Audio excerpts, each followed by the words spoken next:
말씀입니다. 신약 성경 요한복음 21장 15절에서 17절까지를 우리 같이 함께 봉독하겠습니다. 요한복음 21장 15절, 16절, 17절 세 절인데요. 세 절 말씀을 다 같이 한 마음으로 같이 봉독하겠습니다. 그들이 조반 먹은 후에 예수께서 시몬 베드로에게 이르시되 요한의 아들 시몬아 네가 이 사람들보다 나를 더 사랑하느냐 하시니 이르되 주님 그러하나이다. 내가 주님을 사랑하는 줄 주님께서 아시나이다. 이르시되 내 어린 양을 먹이라 하시고 또 두 번째 이르시되 요한의 아들 시몬아 네가 나를 사랑하느냐 하시니 이르되 주님 그러하나이다. 내가 주님을 사랑하는 줄 주님께서 아시나이다. 이르시되 내 양을 치라 하시고 세 번째 이르시되 요한의 아들 시몬아 네가 나를 사랑하느냐 하시니 주께서 세 번째 네가 나를 사랑하느냐 하심으로 베드로가 근심하여 이르되 주님 모든 것을 아시오매 내가 주님을 사랑하는 줄을 주님께서 아시나이다. 예수께서 이르시되 내 양을 먹이라. 아멘. 학창시절에 교회에서 함께 신앙생활했던 친구들끼리 지금도 휴대전화 그 메신저를 이용해서 함께 대화를 나누는 이제 그런 저희들끼리의 대화방이 하나 있습니다. 휴대전화에. 부활절이 지난 주간에 그 친구들 대화방에 한국에 있는 친구 하나가 이런 질문을 하나 올렸습니다. 요한복음 읽어보니까 예수님께서 베드로를 찾아가셔서 네가 나를 사랑하느냐라고 세 번이나 질문하는 이야기가 나오더라. 근데 예수님은 베드로에게 왜 세 번이나 같은 질문을 했을까? 그런 질문을 올려놨어요, 이 친구가. 이 친구가 평소에도 가끔 이제 성경을 읽다가 혹은 신앙생활에 대한 질문을 올리곤 합니다. 왜냐하면 저희 친구들이 지금 한 21, 2명 그 대화방에 있는데요. 목사가 4사람입니다. 저를 포함해서. 그러니까 아마 그 친구 생각에 목사 친구들이 이런 질문을 보고 좀 좋은 답을 주지 않을까 그런 생각을 했던 것 같아요. 근데 다른 목사 친구들이 아무도 대답을 안 하는 거예요. 그래서 제가 목사 대표로 책임감을 느껴가지고 이걸 어떡하지 하다가 제가 오히려 물어봤습니다. 너는 왜 이게 궁금하냐? 그 친구는 한국에서 공무원입니다. 행정안전부에서 일하는 사무관으로 일하는 아주 유능한 공무원입니다.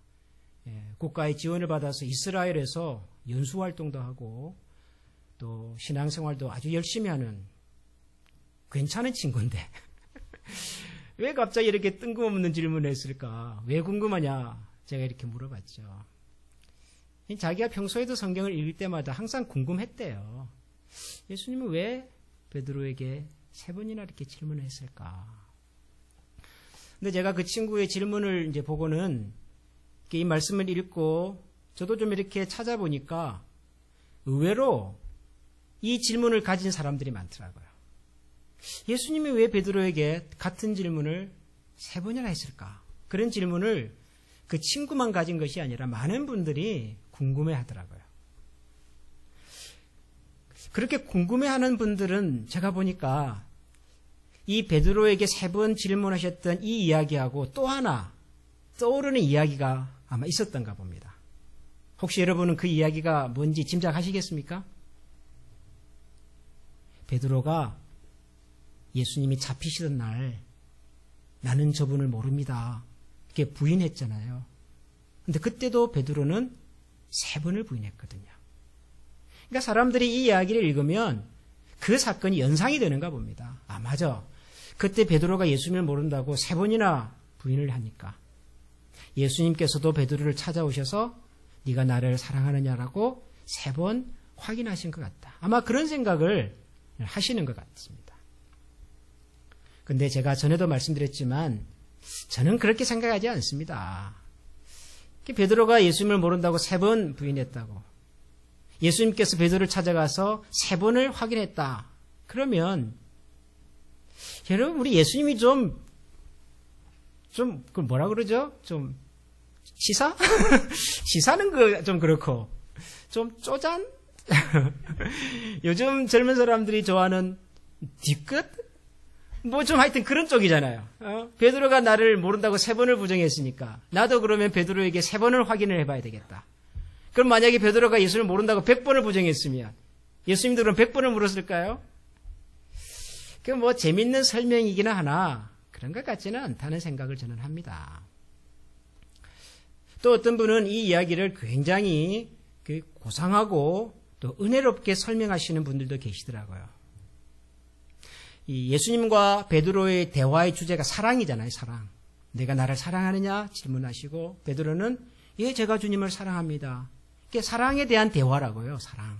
그래서 사랑이라는 말이 여러 번 등장하죠. 근데 어떤 분들이 이 말씀을 연구를 해보니까 베드로하고 예수님이 표현한 이 사랑이라는 단어가 좀 특별하더라. 그런 걸 찾아냈어요. 이 성경이 기록되어 있는 이 그리스 말 헬라어에는 사랑이라는 단어를 표현하는 단어가 여러 가지가 있어요. 우리는 그냥 사랑 하나지만은 헬라어에는 여러 가지가 있어요. 여러분들이 많이 아시는 하나님의 사랑, 무조건적인 사랑, 이런 사랑을 얘기할 때는 아가페라고 하는 단어를 씁니다. 아가페. 들어보셨죠? 아가페적인 사랑, 이런 말을 쓰잖아요. 그런가 하면 남녀 간의 아주 그런 그 매력적인 사랑, 이런 것을 표현할 때는 에로스라는 표현을 또 씁니다. 에로스 아시죠? 예. 요즘 이 말이 좀 이상하게 사용이 돼가지고 에로틱 그러면 아주 나쁜 쪽으로 생각하는데 그건 인간적인 아주 매력적인 그런 사랑을 표현하는 거예요. 그거 말고도 친구들끼리 우정을 사랑으로 표현할 때도 있습니다. 그것을 필로스 이렇게도 표현을 해요. 우리 가까이 있는 필라델피아라고 하는 도시의 이름이 필로스라고 하는 단어하고 아델포스라고 하는 두 단어가 만난 건데 번역을 하면 brotherly love 이런 뜻이에요. 우정의 도시예요. 우정의 도시. 좋은 뜻을 가지고 있죠. 그런데 이 베드로하고 예수님의 이 대화에도 보니까 어떤 때는 아가페라고 하는 단어를 쓰고 어떤 때는 필로스라는 단어를 쓰는데 그 속에 뭔가 특별한 의미가 있는 것 같다. 이렇게도 설명을 하셔요. 그럴 수도 있겠죠. 그럴 수도. 그런데 성경을 읽어보면 성경에서 이 사랑이란 말은요. 이런 단어들이 다 섞여서 사용이 돼요. 아가페가 꼭 하나님의 사랑, 무조건적인 사랑, 무한한 사랑만 의미하는 것이 아니고 또 필로스나 에로스라는 사랑이 꼭 아주 매력적인 인간적인 그런 사랑만 말하는 것이 아니라 이게 서로 섞여서 사용이 돼요. 섞여서. 예를 들면 창세기에서 야곱이 아들 요셉을 좀 특별하게 사랑했지 않습니까? 아버지 야곱이 다른 아들보다도 요셉을 더 특별하게 사랑을 하죠. 그러니까 아버지의 아들을 대한 사랑을 어떤 때는 아가페로도 쓰고요. 어떤 때는 필로스라고 하는 단어도 써요. 똑같은 아버지의 사랑인데. 더 섞어서요. 섞어서. 신약 성경에도 보면 하나님이 우리 사람을 사랑한다 그럴 때 누가 봐도 이것은 아가페적인 사랑인데 그런데 필로스라고 하는 단어를 써요. 반대로 우리 인간이 사람이 하나님보다 세상을 더 사랑한다. 그러는데 세상을 사랑하는 게 아무래도 좀 부정적인 거지 않습니까? 근데 아가페라는 단어를 써요. 그러니까 이 단어가 뭐 좀 특별하다고 하는 설명은 뭐 재미있기는 한데 꼭 그런 것 같지는 않아요. 그러면 남는 질문은 이거죠. 왜 예수님은 베드로에게 3번이나 같은 질문을 했을까?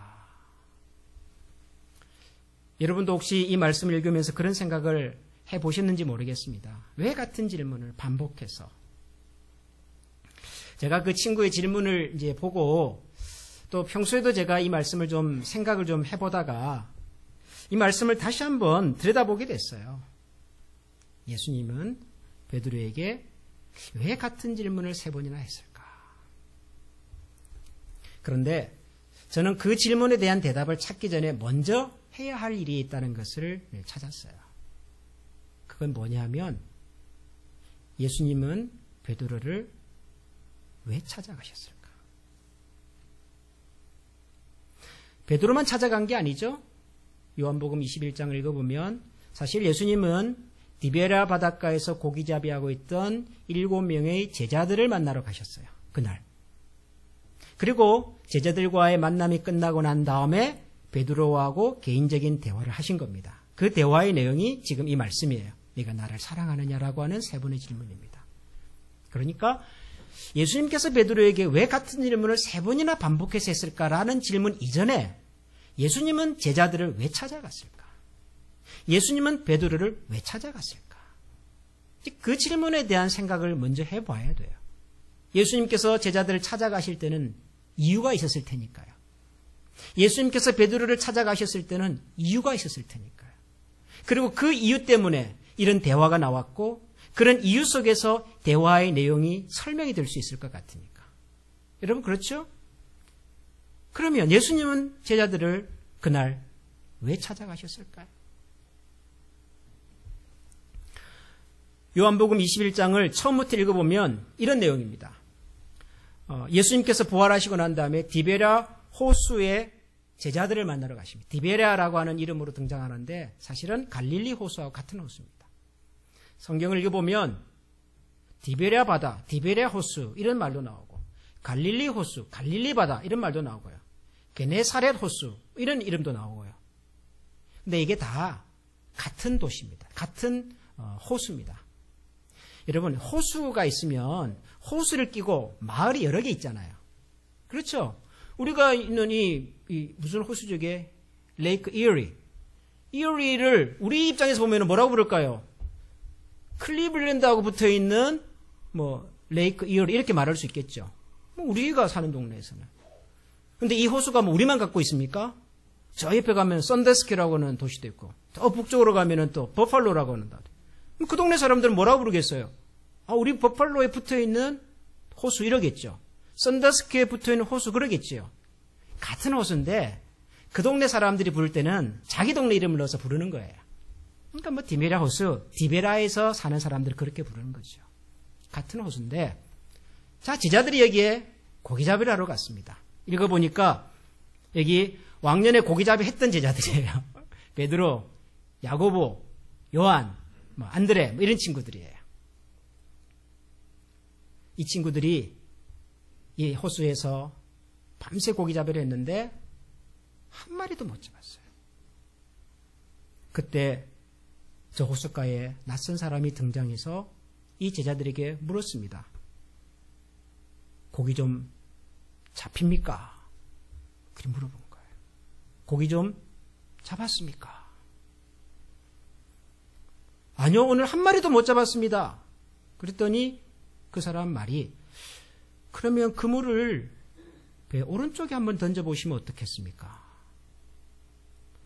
그래서 뭐 어차피 한 마리도 못 잡은 처지니 한 번 더 그물을 내려보는 게 뭐 어렵겠습니까? 그래서 제자들이 그 말을 듣고 배 오른편에 그물을 내렸더니 세상에 생각지도 못했던 고기가 그물 가득히 잡힌 거죠. 제자들이 그물을 들어 올릴 수 없을 만큼 잡혔다 그럽니다. 그 순간 그 배에 있던 제자 중에 한 사람이 문득 뭔가가 스쳐 지나가는 생각이 있었어요. 혹시 주님일지 모르겠다. 혹시 예수님일지 모르겠다.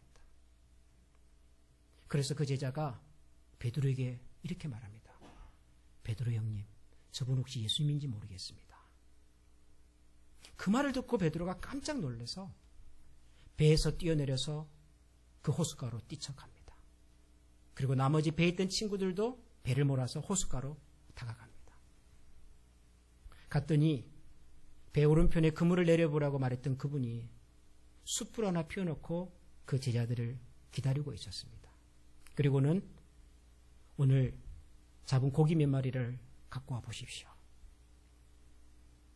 갖다 줬더니 그걸 가지고 구워서 제자들에게 이렇게 얘기합니다. 와서 식사를 같이 합시다.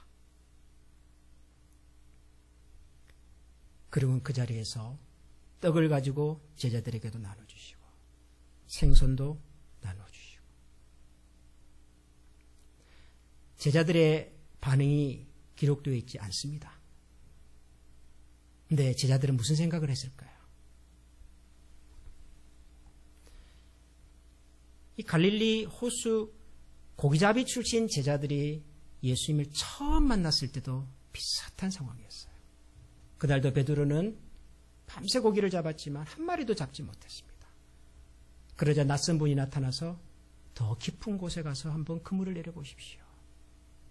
그리고 그 말대로 그물을 내렸더니 그물을 들어올 수 없을 만큼 큰 고기를 그날 잡았다고요. 그날의 그 사건이 연상이 된 겁니다. 그리고는 육지로 와보니 이분은 모닥불을 피워놓고 생선을 구워서 제자들에게 같이 밥을 먹자고 말씀하시면서 떡을 떼어 나누어주십니다. 여러분이 그 7명 중에 한 명이었다면 그 낯선 분을 여러분 누구라고 짐작하시겠습니까?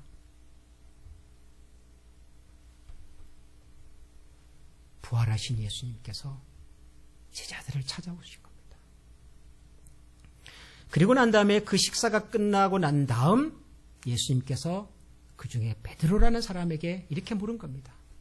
요한의 아들 시몬아, 너가 나를 사랑하느냐? 이미 베드로를 비롯한 제자들은 이분이 누군지를 짐작하고 있어요. 이분은 우리가 3년 반 동안 따라다녔던 바로 그 예수님. 그렇지만 그 예수님이 잡히시던 날 뿔뿔이 흩어져서 나는 예수님하고 상관이 없다고, 나는 저분을 모른다고, 나는 저분과 아무런 관련이 없다고 말하면서 다 도망가 버렸던 바로 그 스승 예수님. 그 예수님께서 제자들에게 다시 찾아오셨습니다. 그리고 그 중에 한 명이었던 베드로에게 묻습니다. 요한의 아들 시몬아, 네가 나를 사랑하느냐? 성경을 보면 예수님께서 질문하신 이 질문에 대하여 베드로가 이렇게 대답을 합니다. 주님, 그러하나이다. 내가 주님을 사랑하는 줄 주님께서 아시나이다. 요한의 아들 시몬아, 네가 나를 사랑하느냐라는 질문에 베드로는 주님, 제가 주님을 사랑하는 줄 주님께서 아십니다. 그렇게 기록이 되어 있습니다. 그런데 저는 이 두 말씀 사이에는 아마도 긴 침묵이 있었을 거다. 저는 그런 생각이 들었습니다. 성경에는 이 예수님의 질문과 베드로의 대답이 붙어 있어서 예수님이 너는 나를 사랑하느냐라는 질문에 대답을 곧장 베드로가 주님, 제가 주님을 사랑합니다라고 한 것 같지만 아무리 생각을 해보아도 예수님의 질문과 베드로의 대답 사이에는 긴 침묵이 있었던 것 같아요. 여러분 그렇지 않습니까? 세상에 어떤 사람이 자기가 3년 반 동이나 쫓아다니던 스승을 자기가 배신하고 도망갔는데 너도 저 예수하고 같은 편 아니었냐라는 질문 앞에 저주까지 하면서 나는 저 사람을 모른다고 부정하고 배신하고 도망간 제자인데 그래서 그 예수님이고 뭐고 이제 다 잊어버리고 그냥 갈릴리 호수로 와서 옛날에 하던 고기잡이나 하고 살아야 되겠다. 그 생각으로 지금 와서 고기잡이 하고 있던 베드로인데 그 베드로에게 와서 예수님이 요한의 아들 시몬아, 네가 나를 사랑하느냐? 그 질문에 여러분 어떻게 예, 제가 주님을 사랑합니다. 그렇게 말할 수 있겠습니까? 여러분 같으면 그렇게 대답하시겠습니까? 여러분 같으면 예수님이 그렇게 질문할 때 당당하게 얘가 주님을 사랑하는 줄 주님이 아시지 않습니까? 그렇게 대답할 수 있습니까? 저는 못하겠어요. 적어도 양심이 있다면, 적어도 체면이 있다면, 염치가 있다면 네가 나를 사랑하느냐라는 질문에 저는 절대로 그렇게 대답 못하겠어요. 만약에 저보고 이 베드로의 첫 번째 대답을 읽어보라고 말한다면, 감정을 넣어서 읽어보라고 말한다면 아마 저는 이렇게 대답했을 것 같아요. 예, 제가 주님을 사랑합니다. 아마 들릴까 말까 하는 작은 소리로 그것도 어렵게 내 입에서 사랑이라는 사자가 정말 어렵게 아마 그렇게 대답했을 것 같아요. 예, 제가 주님을 사랑합니다. 그 대답을 들으신 예수님께서 베드로에게 또 묻습니다. 요한의 아들 시몬아, 네가 나를 사랑하느냐? 베드로가 그 예수님의 두 번째 질문에도 아마 비슷하게 대답했을 거라고 생각합니다. 예, 제가 주님을 사랑합니다. 근데 그 대답을 들으신 예수님께서 또 물으세요. 요한의 아들 시몬아, 네가 나를 사랑하느냐? 예수님이 세 번이나 물으시는 그 질문 앞에서 베드로가 다시 대답을 합니다. 예, 제가 주님을 사랑합니다. 여러분이 예수님과 베드로의 대화를 통해서 여러분은 뭘 보십니까? 뭘 느끼십니까? 여러분의 마음에는 뭐가 보이십니까? 예수님이 베드로에게 뭔가를 한 수 가르쳐 주시려고, 반복해서 강조하려고, 네가 왕년에 나를 3번 부정했으니까 나도 3번은 물어봐야 되겠다, 그런 생각, 여러분 그렇게 느껴지십니까? 지금 예수님과 베드로의 대화가? 예수님이 베드로를 부르실 때 베드로의 이름도 참 묘하게 불렀어요. 베드로야 그러지 않으셨어요. 뭐라고 부르십니까? 요한의 아들 시몬아. 베드로는 이 베드로가 예수님을 만나고 난 다음에 새로 얻은 이름입니다. 그렇죠? 예수님을 만나고 난 다음에 새로 받은 이름이에요. 피터, 반석, 하나님 앞에서야 확실한 믿음, 이런 뜻이에요. 원래 이름은요, 시몬이죠. 시몬. 아버지가 요한이에요. 그래서 요한의 아들 시몬, 이렇게 불렀습니다. 이 이름은 베드로가 예수님을 만나기 이전의 이름입니다. 예수님을 알기 이전의 베드로예요. 왜 그날 예수님께서는 베드로라고 부르지 않고 요한의 아들 시몬아 그렇게 불렀을까요? 왜 베드로가 예수님을 알기 전에, 예수님을 만나기 전에, 예수님의 제자가 되기 전의 이름으로 베드로를 불렀을까요? 여러분, 저는 이름이 3개가 있습니다. 잘 모르셨죠? 오늘 제가 특별한 비밀을 공개합니다. 제 이름이 3개가 있어요. 제 법적인 이름은 김민석입니다. 근데 제가 태어났을 때 저희 할아버지께서 시골에서 저를 불러주시던 이름이 있어요. 이건 저희 할아버지께서 지어주신 이름이에요. 광준이에요. 광준. 이거 아는 사람이 제 아내도 몰라요. 아마 깜짝 놀랐을 거예요. 내 남편 이름이 또 있었네. 널을 광자, 빼어날 준자. 제 할아버지께서 처음 태어난 이 외손주가 좀 세상을 그렇게 살기를 원하셨던가 봐요. 광준. 그래서 제가 초등학교 들어갈 때까지는 저희 동네에서 저를 다 광준이라고 불렀어요. 광 발음이 안 되니까 그냥 강준아 그랬어요. 누군가가 나타나서 저를 부르면서 광준아라고 부르면 제가 무슨 생각이 들까요? 어렸을 적 저의 모습이 생각이 나죠. 어렸을 적 그분이 저를 만나주셨던 그때가 떠오르죠. 50년 전으로 금방 돌아가 버려요. 광준이라고 하는 이름을 듣는 순간. 베드로에게 예수님이 찾아오셔서 이렇게 물었습니다. 요한의 아들 시몬아. 예수님을 알기 전 베드로의 모습을 확인시켜 주시면서, 그리고 요한의 아들 시몬으로 살던 베드로를 처음으로 만나주셨던 그날의 사건과 그날의 장면을 예수님께서는 가슴에 두시면서, 그렇지만 나는 예수님을 모른다고 3번이나 부정하고 저주하면서까지 예수님을 부정하고 세상으로 돌아가 버렸던 그 베드로를 찾아와서 예수님은 다시 물으신다고요. 네가 나를 사랑하느냐?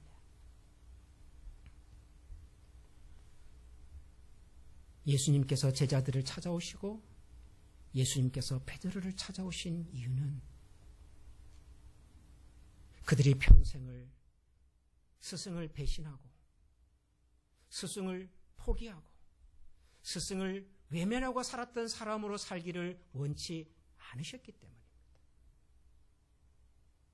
비록 그들이 목숨이 두렵고 예수님과 함께 살았다고 하는 것이 사람들에게 알려지면 그들이 감당해야 될 고난과 어려움이 있어서 나는 저분을 모른다고, 나는 저분과 상관이 없다고, 나는 결단코 예수를 모른다고 말했을지라도 제자들이, 그리고 베드로가 평생을 스승을 배반하고 스승을 외면하고 스승을 떠난 제자로 살기를 주님은 원치 않으셨던 거예요. 부활하시자마자 가장 먼저 그 제자들을 찾아오셨습니다. 그리고는 물으셨어요.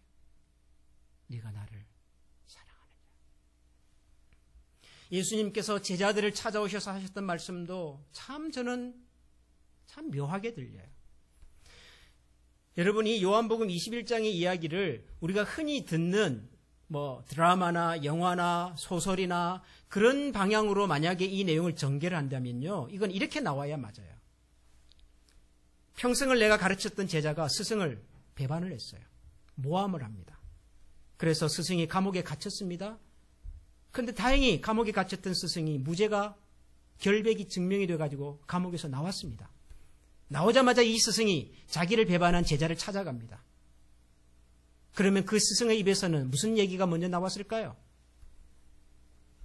이 배은망덕한 녀석들. 내가 너희를 어떻게 길렀는데, 내가 너희들에게 어떻게 호의를 베풀었는데, 어떻게 너희들이 이러고도 나의 제자라고 말할 수가 있니? 이 나쁜 녀석들. 막 그러면서 한때 죽고 살고 못했던 이 스승과 제자가 그때부터는 서로 완전히 원수가 돼가지고, 여러분, 우리가 알고 있는 상식적인 이야기는 그렇게 흘러야 맞다고요. 그런데 예수님은 자기를 모른다고 부정하고 자기를 배신하고 떠난 제자들을 찾아오셔서 이 배은망덕한, 이 은혜를 모르는, 그렇게 말씀하지 않으셨어요. 한참 고기잡이에 지쳐있는 제자들에게 첫 마디가 고기 좀 잡았습니까? 와서 밥을 같이 먹읍시다. 그리고 떡을 나눠주셔요. 여러분, 이분이 우리가 사랑하는 예수님입니다. 여러분, 우린들 신앙생활하면서 세상을 살아가면서 처음부터 끝까지 나는 예수님이 좋아요, 예수님만 사랑할래요, 예수님을 위해서만 나는 목숨을 걸고 살겠습니다. 여러분, 그러겠습니까? 우리도 세상을 살다가 어느 순간에는 어떤 상황 속에서는 어떤 이유 때문에 우리가 처음 주님을 향하여 했던 그 고백을 잊어버리고 주님을 향한 우리의 신실한 마음을 일정 부분 접어두고 좀 모른 척하고 마치 내가 예수님을 모르고 살았던 사람인 것처럼, 마치 내가 하나님을 모르는 사람인 것처럼 그렇게 살고 싶은 그런 순간도 있잖아요. 그래서 그랬어요. 그때 예수님은 분명히 우리에게 이것을 원하셨지만 나는 차마 그 결정을 하지 못하고 나는 다른 결정을 했었어요. 지금도 생각해보면 그 결정이 후회스럽고 미안하고, 그래서 그때를 생각하면 하나님 앞에 감히 나가서 내가 하나님의 자녀입니다, 하나님의 백성입니다, 하나님을 사랑합니다, 내 입으로는, 내 양심으로는 그렇게 말을 못하겠어요. 이게 평생에 하나님을 생각하면 내 마음에 한이 되고 미안함과 죄책감이 되어 있는 우리의 이야기가 있을 수 있잖아요. 그런 우리에게 예수님은 오셔서 이렇게 물으세요. 너 왜 그랬어? 너가 그러고도 목사야? 너가 그러고도 신실한 크리스천이라고 행사할 수 있어? 그러지 않으시고, 힘들지, 배고프지, 같이 밥 먹자. 너는 나를 여전히 사랑하냐?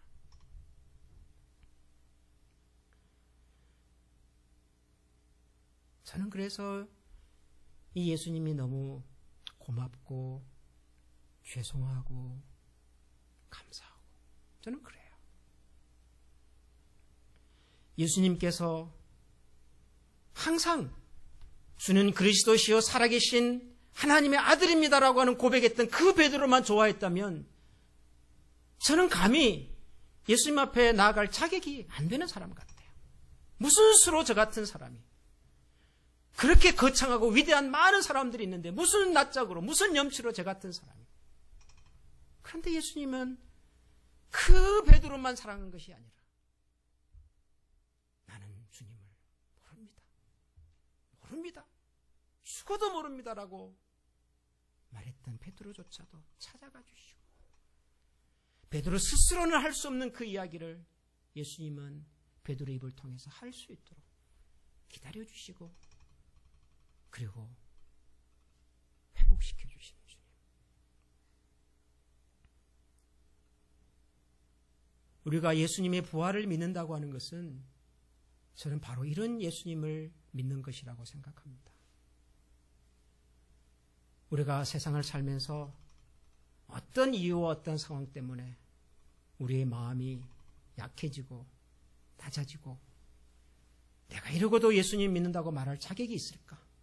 내가 이러고도 하나님의 백성이라고 말할 수 있을까? 그런 생각이 우리의 마음에 찾아오는 그 순간조차도 주님께서는 여전히 우리들을 기억하시고 품어주시고 우리를 훈계하시고 우리를 책망하시기 전에 우리를 먹이시고 우리를 위로하시고 그리고 다시 우리를 세우시는 주님인 것을 기억합니다. 사랑하는 성도 여러분, 어떤 상황 속에서도 이 주님을 놓치지 마시기 바랍니다. 혹시 넘어지셨더라도, 혹시 여러분 주저앉아 계시더라도 이 주님을 기억하고 주님이 손을 내미실 때, 물어보실 때 어렵지만 힘들겠지만 주님을 제가 사랑한다고 고백하시고 그 주님의 손을 붙들고 다시 일어서시는 우리 모두가 될 수 있기를 소원합니다. 기도하겠습니다. 하나님, 실패하고 배신하고 그리고 하나님을 외면하고 돌아섰던 저희들인데 그런 저희들을 잊지 아니하시고 우리처럼 외면하지 아니하시고 우리처럼 포기하지 아니하시고 오늘도 우리에게 찾아와 주시며 우리에게 손짓해 주시고 우리의 이름을 불러주시는 주님을 찬양하며 감사합니다. 예수님을 알기 전의 이름 석자도 우리였고 예수님을 만나고 난 다음의 이름 석자도 우리 자신인데 때로는 예수님을 만나기 이전의 우리 모습으로 돌아갈 때가 얼마나 많았는지 모릅니다. 그런 우리들을 여전히 사랑하시고 여전히 만나주시고 여전히 우리 이름을 부르시면서 너는 나를 사랑하느냐라고 물어주시는 주님, 오늘 이곳에 주님 앞에 예배하는 우리 모든 성도들이 부족하지만 부끄럽지만 면목 없지만 제가 주님을 사랑한다는 이 고백을 주님 앞에 올려드리게 하여 주시옵소서. 그리고 그 고백에 걸맞는 인생을 살아가도록 다시 한번 저희들에게 힘과 용기와 소망을 더하여 주시옵소서. 우리 주 예수 그리스도 이름으로 기도합니다. 아멘. 우리 다 같이 일어나서 우리 찬양 같이 한번 하나님 앞에 올려드리겠습니다.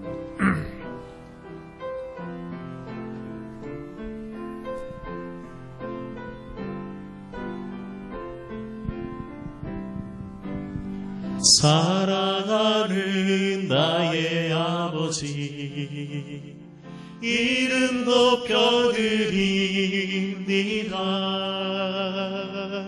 주의 나라 찬양 속에 임하시니 능력에 주께 찬송하네.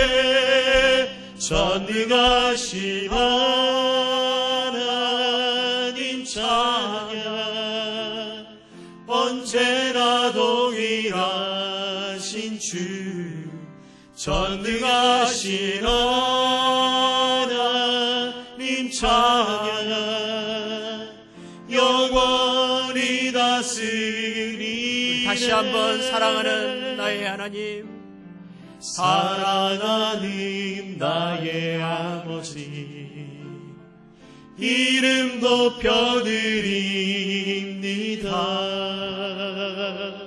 주의 나라 찬양 속에 임하시니 능력에 주께 찬송하네.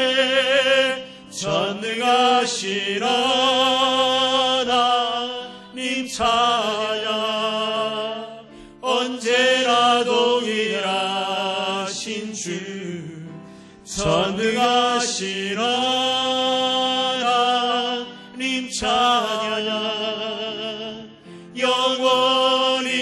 다스리니 전능하신 하나님, 전능하신 하나님 찬양. 언제나 동일하신 주, 전능하신 하나님 찬양. 영원히 다스리네.